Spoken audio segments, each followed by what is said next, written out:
All right, welcome back to another DF2 tips video.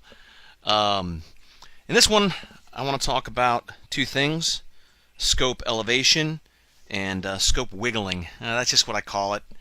You might call it something else. But for the first thing, scope elevation, that's just your scope setting there. You can see I have mine set to 300 meters. Obviously, it goes from 0 to 1,000. But I keep mine set at 300. I just use the scroll wheel there to change it.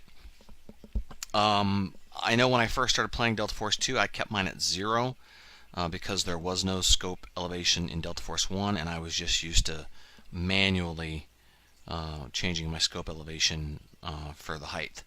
But the reason I keep it at 300 is because you can cover a lot of shots.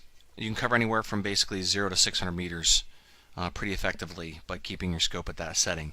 And you see I got the bad guy on the hill there, just under 600 meters. And I apologize for using these canned setup maps for these examples, but in live gameplay, there's no guarantee that I would be able to get the exact video that I need, the exact example.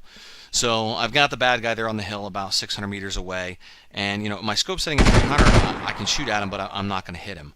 But with just a little bit of a wiggle, I'm basically going to cover that distance that I need. And you see I didn't wiggle the scope very much there, and I killed him.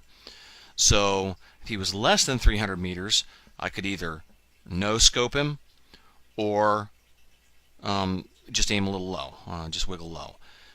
So 300 meters is a pretty good setting. I forget who told me that's what they did, but it's something you might want to try if you don't do it already. I just think it's a good starting point to keep your scope elevation set at 300 meters. And again, that little wiggle will get you all the way up to 600 meters with very little effort. So give it a shot if you want. That's it for this video. I'll see you in the next one.